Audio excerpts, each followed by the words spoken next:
শুভ সকাল বন্ধুরা, আপনাদেরকে শুভ সকাল জানিয়ে শুরু করলাম আমার আজকের ব্লগটি।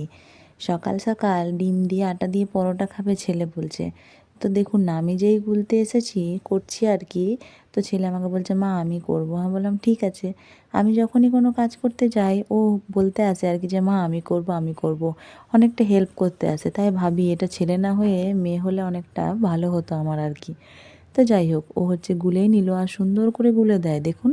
ও গুলে নিয়ে পরে আমি ওকে বানিয়ে দেবো, ও খাবে, খেয়ে দিয়ে তারপরে পড়তে বসবে। আর আজকে স্কুল নেই তাই যায়নি, এখনই বানানো হয়ে যাবে। এটা বানাতেও যেরকম ইজি আর তাড়াতাড়ি হয়েও যাও জানেন তো। তাই জন্য আমার এটা করতেও খুব ভালোই লাগে, একটু লেট হয় না। আর ছেলেটা খেতেও ভালোবাসে, নরম হয় বলে একদম। আর একটু সস দিয়ে দিলেই হয়ে যায়, বিশেষ কিছু চাইও না এটা খেতে। তাই কখনো কখনো ব্রেকফাস্টে এটা বানিয়ে দিই ওকে। স্কুলের টিফিনেও বানিয়ে দিন জানেন তো, খেয়ে নেয় খুব সুন্দর। অন্য কিছু দিলে বরং খেতে চায় না, কিন্তু ওইটা দিলে ঠিক খেয়ে নেয় দেখি। তো যাই হোক, আমার এদিকে রান্না শুরু করার আগে দেখি তেলটা শেষ হয়ে গেছে, ওটা ঢেলে নিলাম। আর এই যে লাউ শাক, লাউ ডাঁটা এনেছি আর বেগুন দিয়ে মূলা দিয়ে তরকারি করবো আলু দিয়ে। লাউ ডাঁটা খেতে আমাদের বাড়ির সবাই ভালো লাগে, ভালোবাসে আর কি, সবাই এত ভালোবাসে, খুবই পছন্দের আমাদের। আর ছেলে ওখানে খেয়ে দিয়ে পড়তে বসতে শুরু করে দিয়েছে।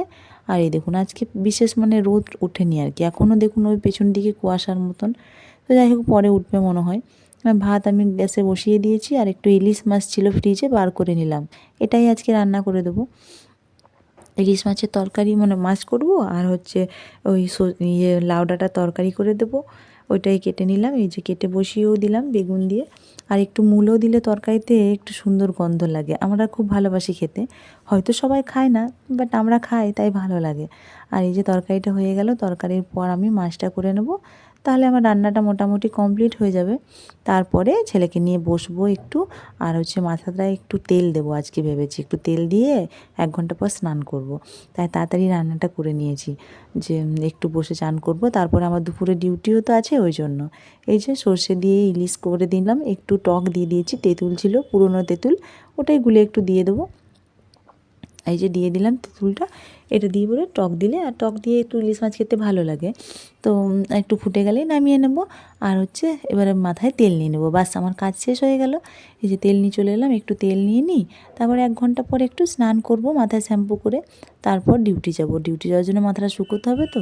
তো বাই বাই সবাইকে এখনকার মতন, আবার পরে আমার নতুন ব্লগে দেখা হবে। বাই বাই, টাটা, সবাই ভালো থাকবে।